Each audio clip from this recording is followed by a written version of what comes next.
नमस्कार, कैसे हैं आप सभी लोग। तो बेसिकली आज ये वीडियो एयरफोर्स के फेज 2 के रिगार्डिंग होने वाली है। इसमें आज हम एयरफोर्स के फेज 2 का कंप्लीट प्रोसेस जानने वाले हैं। यार एयरफोर्स का फेज 2 एक बहुत ही रोमांचक जर्नी होता है, क्योंकि आप अपने घर से निकल कर किसी अदर स्टेट में या डिस्ट्रिक्ट में जाते हो, सिटी में जाते हो और फिर वहां पर आप दिन भर एएससी के अंदर बिताते हो। तो काफी कुछ इंटरेस्टिंग रहता है, काफी रोमांचक रहता है। तो एयरफोर्स फेज 2 के लिए आप सभी को पता है कि पहले आपको एयरफोर्स का फेज 1 एग्जाम देना पड़ता है। अगर आप क्वालिफाई हो जाते हो तो आपको कुछ ऐसा एडमिट कार्ड इश्यू होता है। आई थिंक आपको क्लियर नहीं दिख रहा है, मैं दिखाने का प्रयास करता हूँ। ये आपको शायद क्लियर नहीं दिख रहा है, लेकिन चलो कोई बात नहीं है। तो आपको कुछ ऐसा एडमिट कार्ड देखने को मिलता है। उसके बाद इसमें नीचे आपका दो फॉर्म होते हैं छोटे छोटे। पहला फॉर्म होता है बॉडी टैटू सर्टिफिकेट के लिए, और दूसरा फॉर्म होता है, ये होता है कॉन्सेंट फॉर्म। राइट, यानी कि आप जो पीएफटी देने जा रहे हो उसके लिए आप पूरी तरीके से मतलब फिट हो। और अगर आपको मान लो पीएफटी में कुछ भी होता है, मान लो आप इंजर्ड हो गए हो, तो उसके लिए जिम्मेदार सिर्फ और सिर्फ आप हो। तो इसको मतलब आपको वहां पर फिल करवा देते हैं। अगर आप 18 से कम हो तो यहाँ पर आपको फादर की सिग्नेचर भी चाहिए। तो आप सभी को पता है कि एयरफोर्स के फेज 2 में रिपोर्टिंग सुबह के 5:30 बजे होती है। हम लोग को भी मतलब पता था कि रिपोर्टिंग 5:30 बजे, लेकिन यूट्यूबर पर मतलब काफी लोग बोल रहे थे कि रिपोर्टिंग 5 बजे स्टार्ट हो जाती है, तो हम लोग वहां पर करीब 5 बजे ही पहुंच गए थे। लेकिन रिपोर्टिंग मतलब वहां पर अंदर एंट्री 5:30 बजे से स्टार्ट हुई थी। तो सबसे पहले आपका गेट पर आपका ये एडमिट कार्ड चेक होता है, और उसके साथ साथ आप मतलब जब फॉर्म फिल करते हो तो वहां पर आप एक डॉक्यूमेंट, यानी कि मान लो कोई आधार कार्ड फिल करता है, कोई मार्कशीट फिल करता है, तो वो डिपेंड है आपके ऊपर। तो साथ में आपको उसको भी रखना पड़ता है। आप इन दोनों को दिखाकर अंदर आपकी एंट्री हो जाती है। उसके बाद देखो यार, इस बार तो कदम ताल हुआ था, लेकिन बेसिकली यार देखो, रनिंग होता है एयरफोर्स के फेज 2 में फिजिकल फिटनेस टेस्ट में। तो हम रनिंग मान के ही चलते हैं। बाकी यार देखो, रनिंग हो या कदमताल हो, हमें तो रनिंग के लिए तैयार रहना है। बाकी जो भी होगा वो हमें मतलब बाद में मालूम चल जाएगा, राइट।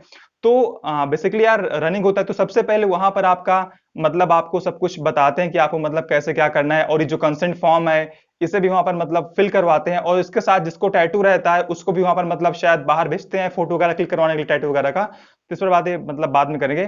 तो सबसे पहले आपकी रनिंग होती है। अगर आप रनिंग क्वालिफाई कर लेते हो, इस बार कदम ताल हुआ था, लेकिन बेसिकली रनिंग ही होती है एयरफोर्स के फेज 2 में। लेकिन अभी देखो अगली बार क्या होगा वो किसी को नहीं पता है, राइट। तो रनिंग या कदम ताल जो भी होगा, अगर आप इसे क्वालिफाई कर लेते हो तो उसके बाद आपका पीएफटी 2 होता है।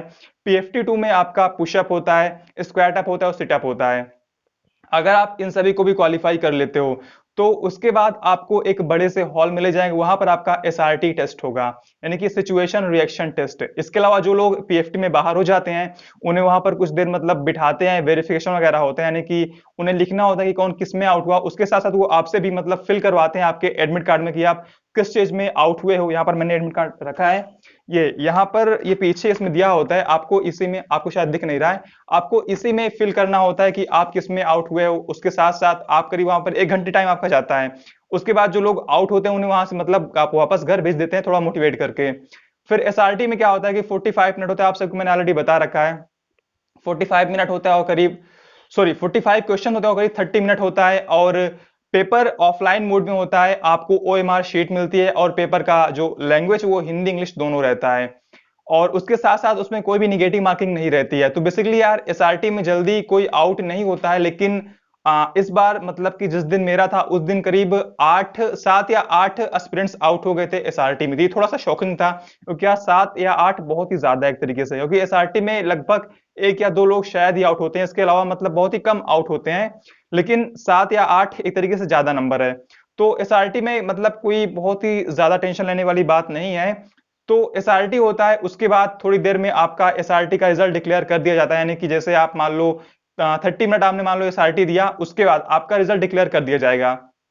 पिछले साल तक एक नया टेस्ट आया था जिसे डीएफटी यानी कि डायनामिक फैक्टर टेस्ट बोला जाता है। डीएफटी भी ऐड कर दिया गया था, लेकिन इस बार डीएफटी हटा दिया गया, क्योंकि यार एयरफोर्स का जब फेस 1 होता है तो उसमें भी इंग्लिश का टेस्ट होता है। तो इंग्लिश का टेस्ट दोबारा फेस 2 में लेना उन्हें सही नहीं लगा, इसलिए उन्होंने डीएफटी को इस बार हटा दिया। तो डीएफटी अब नहीं होगा एयरफोर्स के फेस 2 में, तो सिर्फ एसआरटी होता है। अगर आप एसआरटी भी क्वालिफाई कर लेते हो तो यहां पर आपको थोड़ा सा टाइम लगने वाला है, क्योंकि यार अब आपका डॉक्यूमेंट वेरिफिकेशन होता है।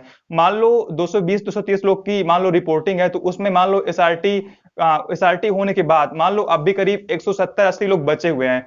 तो सभी का डॉक्यूमेंट वेरिफिकेशन करने में थोड़ा टाइम जाता है, और आपसे कुछ फॉर्म भी वहां पर फिल करवाते हैं जीडी के पहले। तो एक पीआईक्यू फॉर्म भी हो तो वो भी आपको फिल करना पड़ता है। तो डॉक्यूमेंट वेरिफिकेशन में कम से कम आपका 1-2 घंटे जाता है। इन सब होने के बाद आपका फाइनली ग्रुप डिस्कशन स्टार्ट होता है। और आप सभी को मैंने जीडी के बारे में एक कंप्लीट वीडियो में सब कुछ बता रखा है कि जीडी में क्या होता है, कैसे होता है, तो आप जाकर उसको देख सकते हो। उसकी लिंक डिस्क्रिप्शन में और ऊपर आई बटन में भी है, तो आप जाकर उसे देख सकते हो। तो अगर जीडी जीडी भी आप क्वालिफाई कर लेते हो तो आपका एयरफोर्स फेज 2 डन हो जाता है। उसके बाद आपको फिर से कुछ फॉर्म फिलअप करवाते हैं और आपको मेडिकल के लिए एडमिट कार्ड बोलो आप उसे, या आप उसे कार्ड कुछ भी बोलो, आपको मेडिकल के लिए डेट मिल जाती है। और फिर आपको मेडिकल के लिए, देखो मेडिकल का जो सेंटर होता है वो हर एससी का फिक्स होता है। जैसे मान लो मेरा 10 एससी बीटा था, तो 10 एससी बीटा का कानपुर, गोरखपुर या प्रयागराज, इन 3 जगहों पर मेडिकल होता है। तो लगभग हर एक एएससी का मेडिकल डेट, मतलब मेडिकल का सेंटर फिक्स होता है।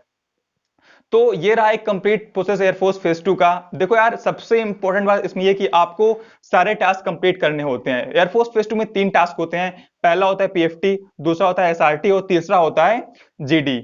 और देखो यार, तीनों ही टास्क इंपॉर्टेंट होते हैं। देखो काफी लोग मतलब ये मानना है कि सिर्फ जीडी इंपॉर्टेंट, लेकिन नहीं यार, देखो सब कुछ इंपॉर्टेंट है। जो बंदा फिजिकल में थोड़ा कमजोर, जैसे मैं हो गया, कभी मतलब मैंने फिजिकल के लिए ध्यान दिया ही नहीं, तो जो बंदा फिजिकल में कमजोर है उसके लिए एक तरीके से फिजिकल भी एक मतलब महत्वपूर्ण वहां पर टास्क होता है। तो आपको सबको बराबर ध्यान देना है। और अगर बात करें मेरी, तो देखो यार, मेरा आप सभी को पता है कि जनवरी के महीने में फेज 2 था। थोड़ी सी रोमांचक रही जनवरी, क्योंकि यार आप सभी को पता है कि ठंडी का महीना होता है और जनवरी में काफी अच्छी खासी ठंड थी। तो वहां पर कुछ खाने को ढंग का था नहीं बीटा में। सिर्फ वहां की चाय अच्छी लगी थी मुझे, तो अभी मुझे चाय मतलब याद आती है। बाकी यार समोसे वहां के बहुत ही बकवास थे और भी कुछ खास था नहीं वहां। बाकी यार ठीक है, आप सब पढ़ते रहो। बाकी यार फेज 2 में थोड़ा सा आप ध्यान देना केवल जीडी के लिए, और थोड़ा सा ध्यान देना पीएफटी के लिए। बाकी फेज 2 में कुछ मतलब वैसा नहीं। लेकिन बाकी देखो यार, चाहे फेज 1 हो, चाहे फेज 2 हो, चाहे फेज 3 हो, तीनों ही एक इंपॉर्टेंट रोल प्ले करते हैं आपके सिलेक्शन के लिए। अगर आपको सिलेक्शन चाहिए तो आपको तीनों ही क्वालिफाई करना पड़ेगा, चाहे फेज 1 हो, फेज 2 या फेज 3 हो। तो आपको पहले, अभी तो सिर्फ एयरफोर्स के फेज 1 पर ध्यान देना है। जैसे ही आपका फेज 1 एग्जाम, जो कि अभी पोस्टपोन्ड हुआ है, वो हो जाता है, उसके बाद एग्जाम देने के बाद से ही आपको फेज 2 के लिए काम करना स्टार्ट कर देना है। एसआरटी के लिए मैं आपको बताऊं कि आपको एसआरटी के लिए क्या करना पड़ेगा, और फिजिकल तो आपको खुद से तैयार करना पड़ेगा, और जीडी के लिए भी आपको फुल गाइडेंस दी जाएगी। तो आप इसकी टेंशन बिल्कुल मत लेना। बाकी आप सभी पढ़ते रहो, और भी आपकी जो क्वेरी हो आप बता सकते हो। बाकी यार अगली वीडियो आएगी एसआरटी के रिगार्डिंग, कि एसआरटी में कैसे क्वेश्चंस आते हैं और आपको उन्हें सॉल्व कैसे करना है। तो ठीक है, नमस्कार, जय हिंद, जय भारत, वंदे मातरम।